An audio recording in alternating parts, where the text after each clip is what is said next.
We covered Path of Exile 2 in AUG, and recently GGG revealed tons of exciting news and changes. It is literally fire. Let's go over it.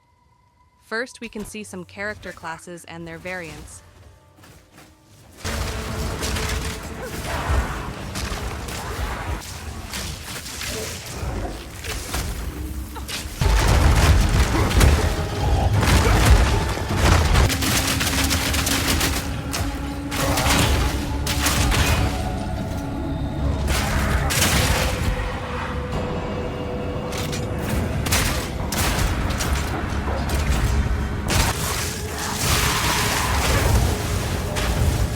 There's 1,500 nodes in the passive tree, and all the classes use the same tree. However, they start on different locations, so the warrior starts on the bottom left side here. And because of the fact he starts there, he gets access to a lot more of the merely focused elements on the tree. There's also other big nodes on the tree, called keystones, and keystones are unique because they have both upsides and downsides. So an example of one right here is called Giant's Blood. Mind over matter damage taken from Manner Before Life, but you have 50% less minor recovery rate. So if we allocate ones in red here, these passes will only be used when you've got a two-hand weapon, and if you allocate passives in green using the other one here, these passes will only be allocated when you're holding the other weapon set when he's using his one-hand weapon effectively, what button out or switch from one set to the other. So that means that he can effectively dynamically adjust as passive. So one of the things that's important is that you can actually move these skill gems, support gems around between skills. The Stampede skill here, if you've got a shield, then when you use the skill, it will be blocking the entire time. So if you use a Stampede because you hold your shield in front of you, you're blocking the entire time you're charging. And using the one-hand weapon will also a lot because it's got higher a speed, so that something would much rather with a one-hand weapon. But for example, we're doing our Earthquake or our Double Slam. This is something that we probably only want to use with our two-hand weapon because we want to do the most damage.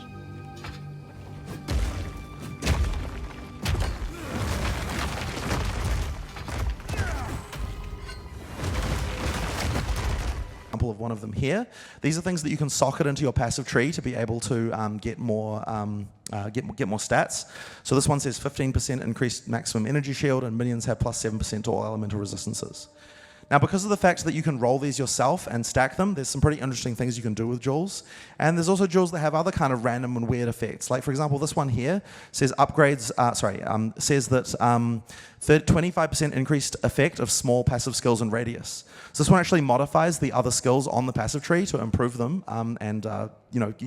With some interesting things and some interesting overlaps, you can do some pretty cool stuff with those as well. This one here, called Grim Feast, feeds on corpses to bolster your energy shield.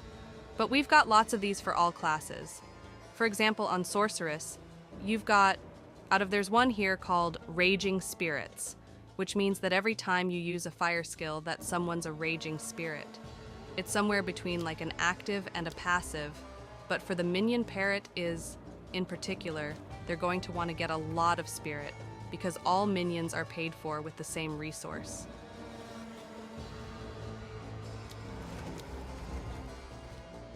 We've actually buffed flasks significantly so that each flask has a lot more charges, but you only get one of each type. One of the main things that people were doing, and here we won when they were using flask because they're using the other fast slots for mostly things that were making them resistant to various element types and so on. And so GGG wanted to have a system to allow that to still be the case. The boss location will now be displayed on the map, and the boss will drop items that directly make the character stronger, such as items that directly increase talent points. Lightning Rod!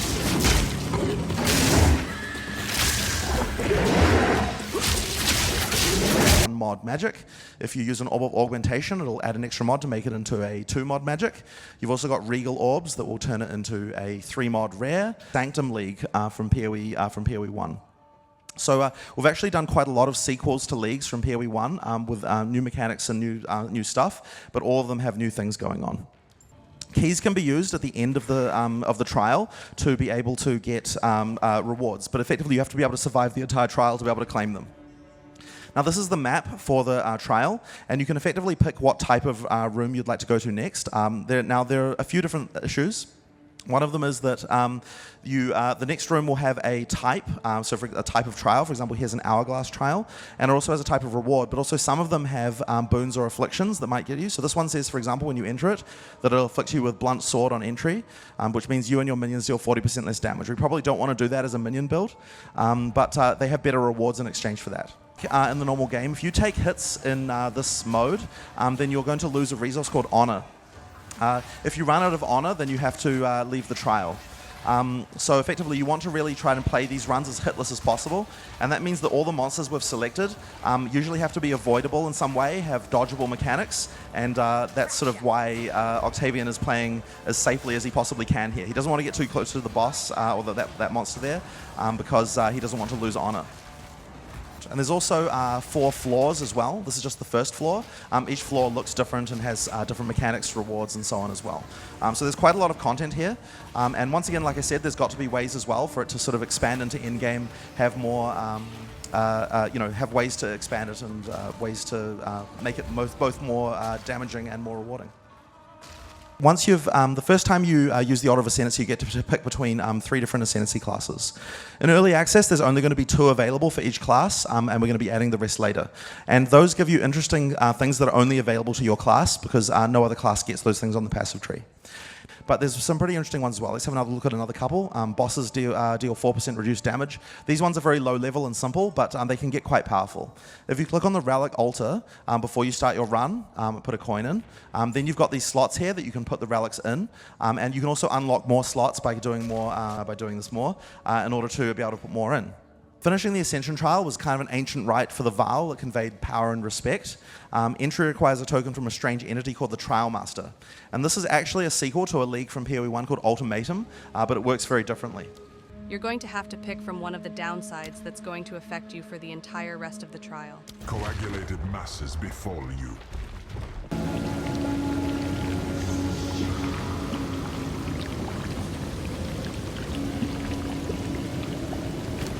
Lightning damage, if you put it in a shield, then, an armor, you're going to get 10% lightning resistance. Now this is player power. You can't get any other way than sockets, and it's only unlocked through content that you can get through here. That one gave him a socket. Excellent. So now he'll be able to upgrade his bow with a soul core to get an extra mod. So that's really valuable. Probably wouldn't have picked that one, but that's fine. That's what he had. Then we've also got, let's see in some other results. That one just modified random mods on the item, so probably not good, not what you wanted. That's a bad outcome. On the other hand here, all right, added another mod, 25% increased armor evasion. That's a very good roll. Now the storyline here effectively is that there's corruption from the beast has spread across the land, and you're going to need to try and cleanse it. Now this is actually an infinitely scrolling map that goes in all directions and contains all areas you can go to.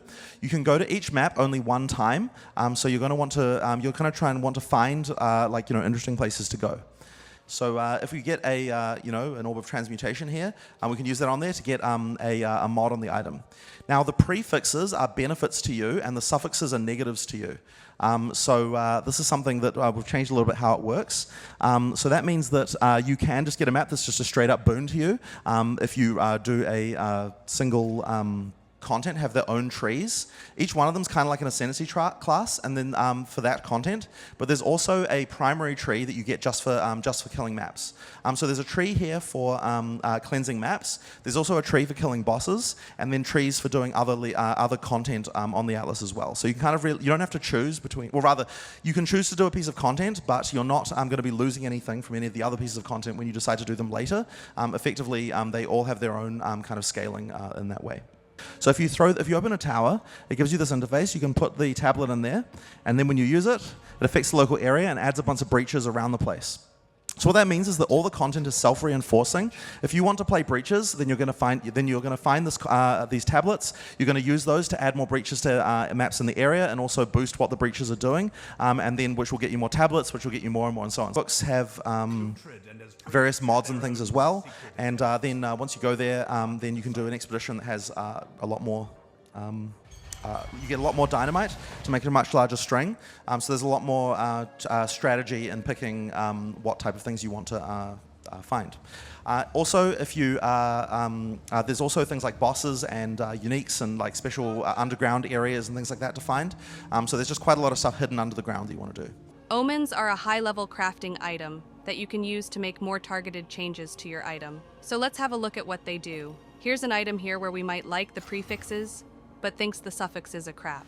Existing supporters who have spent more than, I think it's around $500, basically the highest tier supporter pack in the past, will also get access for free as well.